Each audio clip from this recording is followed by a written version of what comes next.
Shutdown on day 30. Trump returns to Washington amid budget crisis. First of all, leave a like, subscribe to the channel and activate the bell. Because what you're about to hear isn't being shown in the mainstream media. What's unfolding in Washington right now isn't just a budget crisis. It's a silent movement that could change the global balance. And who's at the center of it all? Him, Donald Trump, the man who returns to the American Capitol as if he were reclaiming his own throne amidst the collapse. It seems contradictory, but every major political upheaval is born from chaos. And chaos, at this moment, has a set date.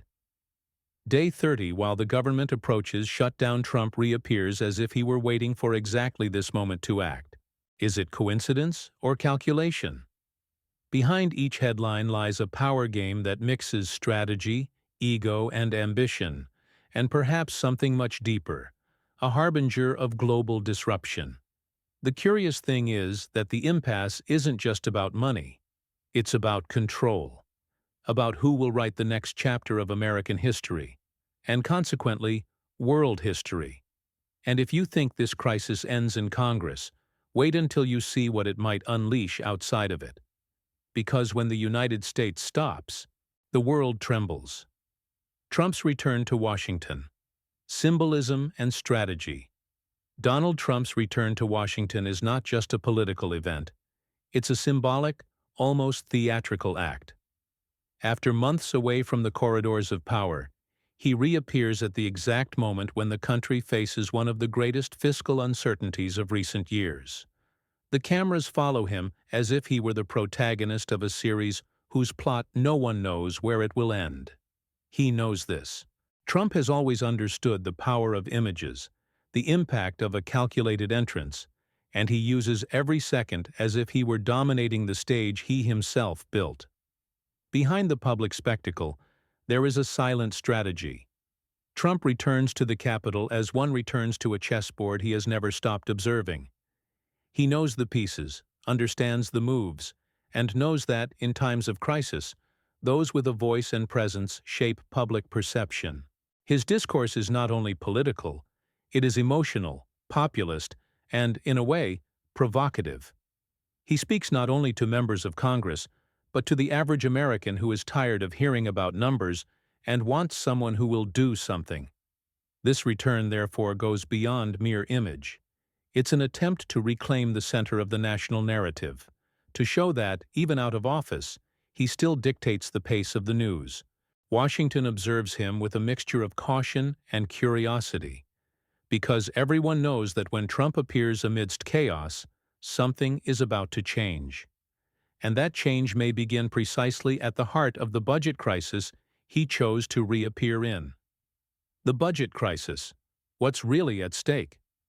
The term shutdown, it may sound far-fetched to many, but in practice it means the paralysis of an entire country. When Congress fails to approve the federal budget, the government simply shuts down. Civil servants are laid off, museums close, social programs are paralyzed. It is the administrative collapse of a power that prides itself on its efficiency. And it is at this exact point of fragility that Trump reappears, as someone who understands that power lies not only in governing, but in knowing when to act in the face of chaos.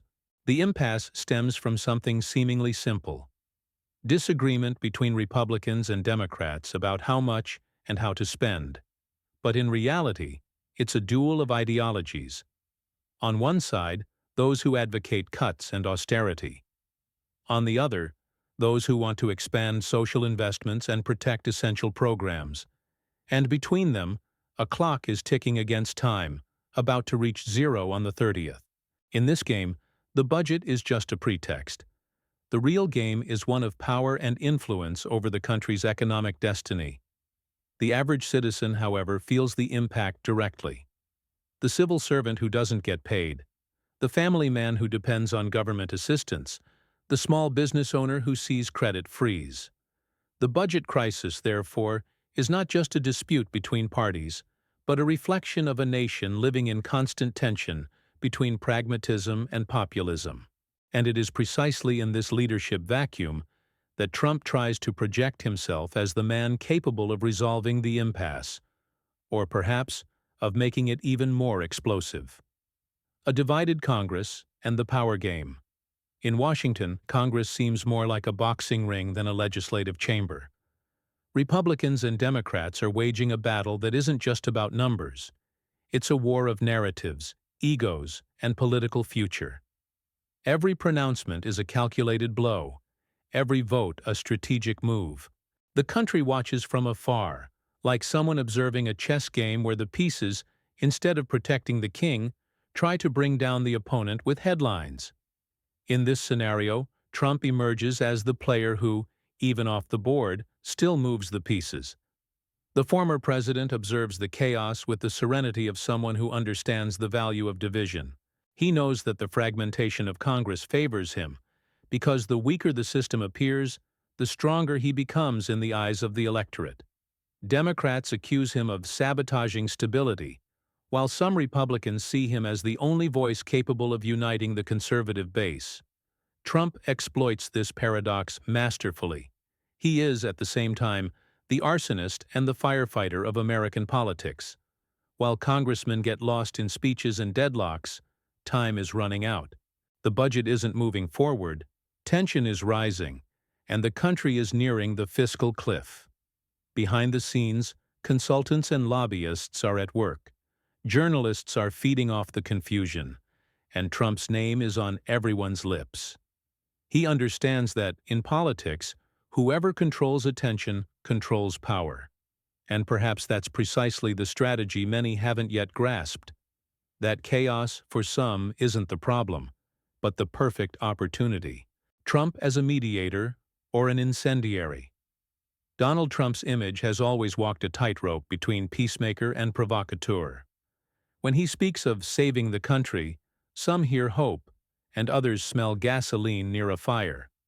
His rhetoric is a spectacle in itself, direct, emotional, and full of catchy phrases. He knows better than anyone that in times of crisis, emotion triumphs over reason. And it is precisely in this arena that he plays, transforming each word into political ammunition, each appearance into fuel for his own myth. In public, Trump presents himself as a man willing to negotiate, a leader who understands the people and challenges the system. But behind the scenes, the impression is that he prefers the stage to be on fire. Chaos fuels him, confrontation strengthens him. For his allies, he is the only one capable of tackling the swamp of Washington. For his critics, he is responsible for making it deeper. This ambiguity is his greatest power. While everyone tries to define him, he has already changed his position and reinvented his discourse. This ability to shift between hero and villain makes Trump an unpredictable character, and for that very reason, irresistible to the public. He knows that modern politics is a theater of emotions, and if there's one thing he masters, it's the script of tension. In the end, the question remains: does Trump really want to solve the budget crisis, or just prove that the government doesn't function without him? This question begins to bother even his closest allies, and foreshadows the effects that the world would soon feel. International impacts and the world's perspective. While the United States is mired in internal debates, the world watches with a mixture of apprehension and calculation. For economic powers, the American budget impasse is not just a domestic crisis, it's an earthquake with global repercussions. The instability in Washington affects everything from oil prices to the mood of stock markets in Tokyo and Frankfurt. After all, when the world's largest debtor threatens to shut down, all creditors hold their breath. And it is in this scenario that Trump once again becomes the protagonist of a story that transcends borders. Foreign leaders are analyzing his every move, trying to decipher whether the former president's return represents an attempt to stabilize the country or a prelude to new turbulence. In Europe, there are fears of a return to isolationism. In Asia, there is speculation about the impact on trade negotiations. In the Americas, the effect is felt practically. Currencies fluctuate, investments decline, and populist rhetoric gains strength. It's impressive how a speech in Washington can shake entire markets in a matter of minutes. Trump, for his part, seems to perfectly understand this domino effect. He knows that by moving the market with a single phrase, he reinforces his image as a man who still holds the power to influence the world, even without being in office. And, let's face it, for someone who built his career between spectacle and business, that's pure gold. The problem is that the more he speaks, the more the world realizes that the boundary between leadership and unpredictability remains dangerously thin.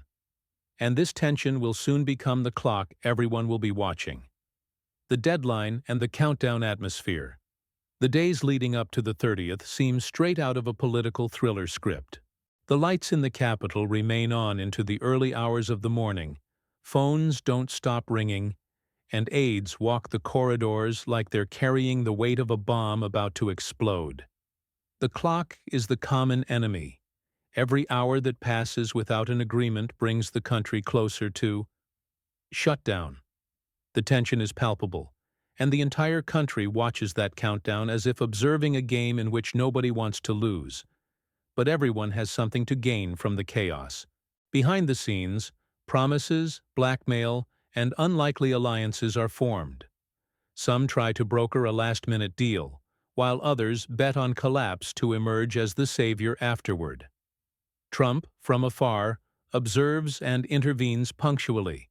A comment on social media, an emergency meeting, a speech that changes the course of the narrative. He understands the power of expectation.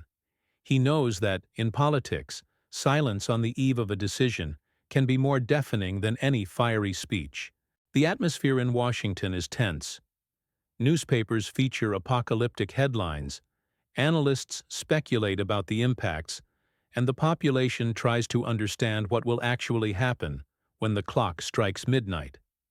The country's breath is in time with the clock. And amidst the growing tension, one question hangs in the air. Will the shutdown, is it inevitable?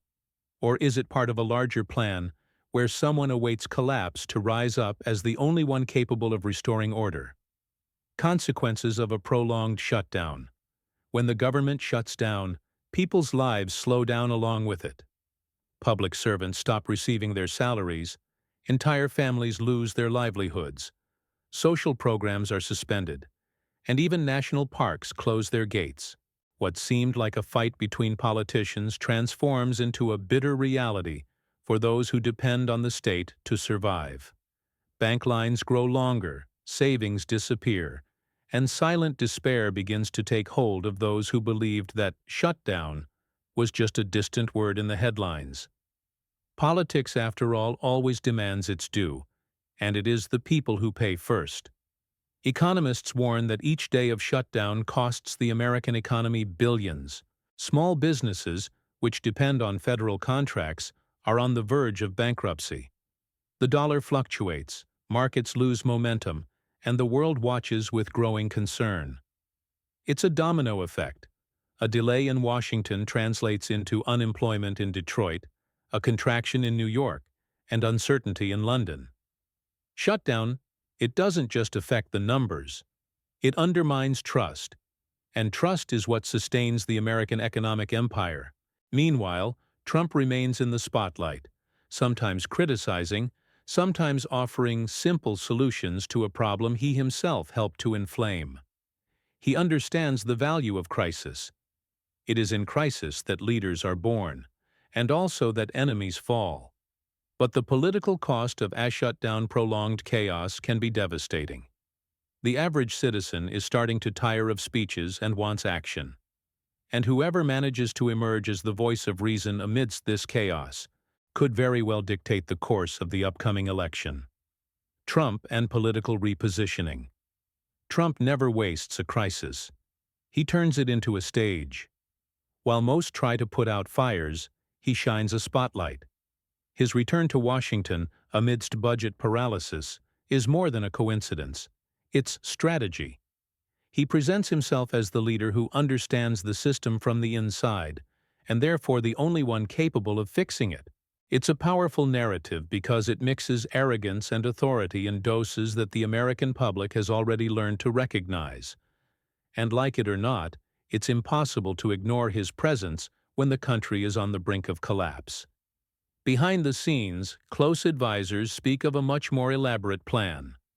The crisis would merely be the backdrop to reposition Trump as the savior from chaos, reinforcing his image as an outsider whom the system fears, but the people follow. Every speech, every appearance, and even every silence has a calculated function: to reignite the fervor of his base and test the reaction of his adversaries. He is not only vying for power, he is vying for narrative, attention, and screen time. And in that, few play the game better than him. But there is a deeper aspect to this repositioning. Trump wants to prove that he is not just a former president, but an unavoidable force. His return is almost messianic in the eyes of his followers, and provocative for those who fear his return to power. He masters chaos like few others, and knows that fear and hope are Siamese twins in politics. And it is precisely in this duality that he is betting, preparing the ground for what will come next. An after that promises to redefine not only the course of the United States, but the global game. What might happen after the 30th? When the clock strikes the deadline, the world will hold its breath. There could be a last-minute agreement, the typical American solution, where everyone claims victory. Or chaos could indeed ensue. Whatever the outcome, Trump has already secured what he wanted: centrality. He has returned to the epicenter of the national conversation, the name that looms over every headline and every debate. And if the shutdown, if it happens, he'll be the first to blame the system and the last to be forgotten. He knows that in politics, memory is capital, and he's multiplying his own. The next few days will decide not only the fate of the budget, but the very balance of power in Washington. If the government collapses, Trump gains ground over an administration that will appear weak. If a deal is reached, he can still claim influence over the outcome, saying that his pressure made Congress act. In either scenario, he emerges stronger, and this positions him as a key player in the next elections. It's the classic game of losing to win, of stepping aside to come back even stronger. But there's a somber tone in the air. American politics is more polarized than ever, and each crisis seems to widen the gap between the sides a little further. The 30th could mark the end of a fiscal impasse, or the beginning of an even more unstable cycle, where power is confused with spectacle, and the fate of a nation comes to depend on who shouts the loudest. And on this burning stage, one thing is certain: Trump doesn't intend to leave the scene anytime soon. A warning for those who are paying attention. What we are seeing in Washington may seem like just another political crisis, but for those who see beyond the headlines, something bigger is at play. The budget collapse, Trump's strategic return, and the silent rearrangement of powers around the world are signs of a game about to turn. And the question remains: are you prepared for what comes after the 30th? History has shown that great wars don't begin with bombs, but with economic imbalances, political decisions, and inflated egos. And all of this is happening now, before our very eyes. When the American economy falters, alliances are tested, borders are redrawn, and leaders emerge promising salvation. But not every promise comes in the name of peace. If you want to understand what's really behind this moment and recognize the signs of the next great war, before it starts, don't wait for the media to tell you. Access the link in the description now and download the ebook Signs of the Coming War, a guide that reveals the hidden signs that the world is about to change once again. It is clear: like, subscribe, and turn on notifications. Because here, the truth arrives before the headlines.